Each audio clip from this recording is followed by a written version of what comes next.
mereka itu ada yang mengajukan eksepsi, ada yang memang tidak mengajukan eksepsi, yaitu pengacara baru. Nah, dalam pemahaman saya, sidang hari ini itu adalah sidang pembacaan eksepsi. Nah, sidang pembacaan eksepsi itu adalah kita mau mencoba untuk memberikan pandangan bahwa dakwaan yang disampaikan oleh jaksa itu banyak hal yang banyak peristiwa hukum yang tidak terurai dalam dakwaannya. Makanya nanti saya akan sampaikan ke para wartawan kalau memang mau. Biar wartawan aja, karena tadi itu kan majelis hakim menganggap dalam berita acaranya itu sidang hari ini adalah pemeriksaan saksi dan faktanya saksinya juga belum bisa dihadirkan oleh jaksa. Maka nanti saya akan sampaikan kepada kawan-kawan wartawan aja eksepsi saya itu seperti apa, kan dilihat dan dibandingi. Mungkin biar publik aja yang menilai. Kalau menurut saya mencoba menguraikan fakta-fakta hukum yang tidak disampaikan pada surat dakwaan. Nah, poin-poinnya itu ada nanti saya kasih aja nanti.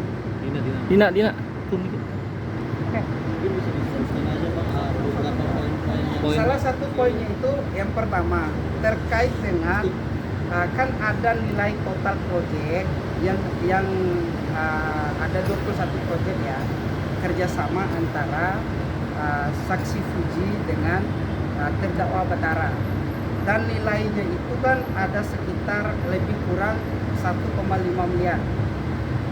Terus tiba-tiba dalam surat dakwaan itu menyimpulkan bahwa klien saya terdakwa Batara itu menggelapkan dana 1,3.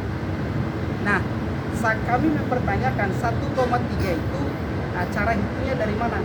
Kan ini kan ada total 21 proyek. Nah, proyek yang mana yang digelapkan? Itu satu. Nah, yang kedua, ada beberapa poin inti yang menjadi persoalan sebelum kasus ini dibawa ke ranah hukum, sebelum kasus ini dilaporkan ke polisi, sempat ada somasi dari lawyernya Fuji dan lawyer yang sebelumnya Batara itu kan menjawab kira-kira kerugian apa yang harus dipertanggungjawabkan, rinciannya bagaimana, dan tidak diuraikan. Bahkan peristiwa hukum sebelum terjadinya laporan polisi itu nggak diuraikan juga di surat dakwaan. Mungkin Ibu sebagai ibunya Batara seperti apa nih melihatnya sekarang ditunda kan sih? Ada kecewa kalau aku ya, resepsi nggak jadi langsung pemanggilan saksi apa Iya. enggak, jadi kita ada banyak juga karena Coba keluar eksepsinya satu. kemarin ini abang ini nggak hadir. Ya, saya nggak hadir. Bang, itu 21 project berarti totalnya 1,5 M gitu, 1, lebih kurang itu 1,5 sekian dari 21 project. dari 21 proyek. Cuma kesimpulannya Fuji itu 1,3 sekian. Nah, yang mau saya pertanyakan itu kan bagaimana cara hitungnya si Fuji itu sampai angka 1,3 itu dari total nilai proyek 21 proyek itu. Misal ada beberapa proyek yang mana yang dilakukan. Itu satu ya. Nah, sedangkan dalam catatan saya kemarin kan saya udah coba print out rekening koran klien saya. Di situ ada transaksi dari tiga ini ya. Dari tiga ada dari 3 bank. Nah, dari 3 bank itu pengeluaran klien saya untuk kepentingan Fuji itu satu rekening itu ada yang 200 juta, satu rekening lagi ada yang 1,8 miliar, di satu rekening lagi ada 3. Nah, ini kan rekening pertama ini kan ya hampir semua ibu melihat anaknya. Sedih ya, kok begini ya, aku udah berusaha untuk meyakinkan Batara, Bab, ini apa aja Satu yang kamu fotokopi ini ini. apa, memang kamu merugikan apa-apa, Bu, tapi Iya, kan aku fotokopinya. begini, ya aku cerita semua gitu sama aku mengenai gaji, Kalau- mengenai kerjasama ya, Bab. Ini ada nggak? Yang fotokopi Iya. jangan yang Yang mengenai kerjasama juga yang pegang ibunya di dia di kita pun nggak ada. Tapi kerjasama antara manajer dan klien dan Fuji itu nggak ada. Nggak dipegang oleh Batara, bukan nggak kan? ada. Nggak dipegang. Nggak dipegang. yang jadi Tapi yang pemahamannya itu mengenai sosok Fuji sendiri seperti apa? aku Maupun nggak ada dekat. Nggak ada komunikasi apa. Setelah kejadian ini pun nggak komunikasi. mungkin karena politik Batara juga. Ya semoga ini cepat selesai. Memang ada keadilan yang objektif dari pengadilan segala macam. Itu harapan aku. Cepat selesai, bebas. Oh iya. Hubungan perdata. Harusnya ini kan persoalan perdata antara klien saya dengan Fuji. Nah, yang membuat saya heran kenapa ini kasus diangkat di pidana. Sedangkan ini kasus perdata. Hubungan antara Batara sebagai manajer dan yang ini si Fuji. Nah, terus tiba-tiba ada penggelapan dan satu peristiwa rumusan dakwaan juga itu ada 2 pasal. Yang satu itu pasal penggelapan dalam jabatan, yang satu lagi pasal penggelapan biasa. Nah, sedangkan kita ini kan hanya minta kepada saudari Fuji itu uraikan secara tegas terang di mana uang yang Batara gelapkan itu. Sampai sekarang nggak ada kejelasannya. Bisa dilihat di surat dakwaan, mana surat dakwaan. Bang, tapi ada bukti bahwa Batara itu menggelapkan uang senilai 1,3 M itunya ada bukti itu. Sampai sekarang Fuji tidak menjelaskan. Bukti itu kan dia harus menguraikan kalau Batara itu melakukan penggelapan seperti yang saya sampaikan tadi. Dari total 21 proyek, nilainya itu 1,5 miliar. Nah, tiba-tiba disimpulkan ada 1,3 yang digelapkan oleh Batara. Nah, saya cek dong rekening koramnya Batara tadi. Ternyata ada pengembalian jauh dari 1,3, Pak. Ada satu tadi ada 1,8 miliar, satu lagi ada 800, satu lagi ada 200. Nah, yang menjadi pertanyaan kita ini apa proyek yang mana yang digelapkan itu? Sampai sekarang nggak ada uraian yang tegas. Nah, dari abang sendiri kuasa hukum pengennya gimana dalam kasus ini? Dalam kasus ini karena seluruh proses itu kan ada instansi hukum, ada lembaga hukum yang menangani, kita percayakan kepada ini kan proses hukumnya kan udah dilimpahkan kepada Pengadilan Negeri Jakarta Barat. Kami percaya dan yakin Pengadilan Negeri Jakarta Barat akan memutuskan dan akan mengambil keputusan yang seadil-adilnya, dan kami akan memperjuangkan itu juga.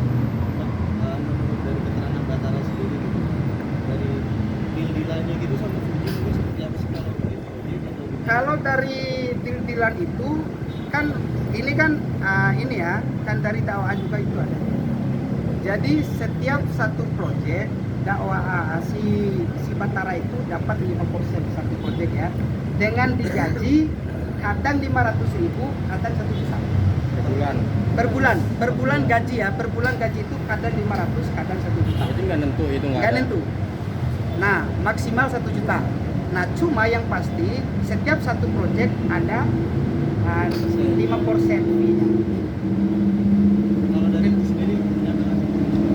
Ya kayaknya anak saya di dalam kasus ini ada gejala itu kan realisasi lah ya dalam hal ini.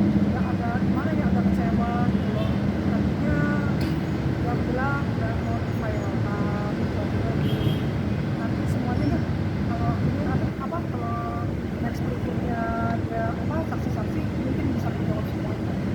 Jadi yang mau dipanggil ini Tapi sebenarnya ini sih ke ibu sendiri. gimana? Maksudnya ibu sempat tanyain nggak sih ke Batara apa benar kamu melakukan hal ini?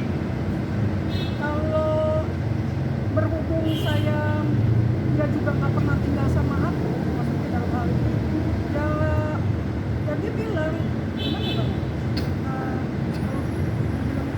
Gimana ya? Ya nanti ada pengadilan yang memutuskan itu. Tapi menurut Ibu Batara sendiri selama kerja sama Fuji sudah mendapatkan apa? Mungkin itu kendala segala macam sudah mendapatkan. Ada mobil dan udah diambil. Kalau masalah mobil juga yang dipermasalahkan di sini, ini versinya Batara itu pun uang gaji dia, bukan dikasih Fuji, itu nggak ada sama sekali. Tapi diminta. Bukan diminta. Jadi kalau menurut versinya Batara, uang sekian, Bat, daripada nggak punya apa-apa, beli ya, beli mobil ya kamu. Anakku bilang, aku nggak mau, biarin aja, itu uangku aku tarik gitu. Tapi dia maksa untuk membelikan mobil itu pun nggak tes kredit. Berarti mobilnya itu masih ada atas nama Batara apa gimana? Udah nggak ada, boro-boro nggak ada. Hanya diambil Fuji atau gimana nih Bu? Kalau Dari penjelasan Batara kemana gitu? Diambil Fuji Nah, kah? sampaikan aja kalau memang diambil Fuji, enggak, kalau sampaikan. kalau diambil Fuji enggak. Ah. Karena setelah peristiwa ini, setelah ada kejadian ini, berikutnya dia pulang bawa mobil, tapi berhubung ya sekarang gini, manajer kalau udah enggak, apalagi ada kasus, ya udah nggak mungkin nggak bisa bayar gimana? Oh, ditarik Ditarik atau- leasing. Ya leasing, Dari dapat leasing. lebih otomatis ditarik Ada. leasing.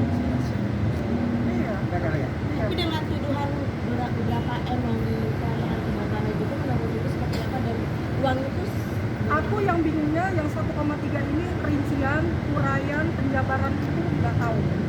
Itu yang aku bingung. Berarti asal sebut ada 3. Ya udah itu saya sebut. Batara nih Saya menggelap uang 3M. menggelapkan Iya, dia tidak merincikan. nggak merincikan apa aja. Kalau itu bisa dicek, Ya. bisa dipertanggungjawabkan. Ya. Kalau secara hukum sendiri dengan penjelasan kayak gitu tanpa ada rincian detail segala macam bisa dipertanggungjawabkan nggak bang mungkin? Jadi kan gini, saya tidak menuduh ya. Jadi kan ada sepenggal cerita atau ada sepenggal peristiwa hukum yang tidak ada di poin dakwaan itu sehingga muluslah pasal penggelapan itu. Salah satunya apa tuh yang nggak ada poin dalam Hah? dakwaan tersebut? Jadi kan ada nilai kerugian Batara. Nah, dia hanya menyebutkan ada nilai kerugian 1,3, tapi dia tidak rincikan uang 1,3 itu. Artinya yang pegang duit siapa? Batara. Karena memang sebelum perusahaan yang mereka berdua itu TikTok, wanita TikTok Jakarta apalah seperti itu. Nah, sebelum ada rekeningnya, memang ada kesepakatan uang proyek itu masuk di rekening Batara. Ada Disepakati, hitam di atas putih ya? disepakati lisan. Oh lisan. Disepakati lisan. Karena di poin perjanjian itu, cuma kan sampai sekarang ada beberapa, bahkan sebelum dilapor polisi udah ada kesepakatan damai kok antara Fuji dengan Batara itu, bahwa Batara siap mengembalikan kerugian yang disampaikan tersebut dengan catatan pertama, Batara tidak boleh menyebarkan aib atau keburukan keluarganya, ya sama nggak boleh diviralin, ya yang ketiga itu kebalikan, dan itu udah bisa. Semuanya udah dibalikin berarti. Semua, makanya kan semua itu kan kita juga belum tahu sebenarnya berapa. Nah, sebenarnya berapa kerugian itu kan sampai sekarang kan tidak dirinciin oleh Fuji. Mungkin kawan-kawan wartawan nanti lihat, coba tanya Fujinya berapa sih sebenarnya kerugiannya, coba dihitungkan, ada total 21 itu, 21 proyek. Ada total, iya ada ini. Jawaban juga kan? Nggak ada dan nggak diuraikan juga. Ini surat dakwaan.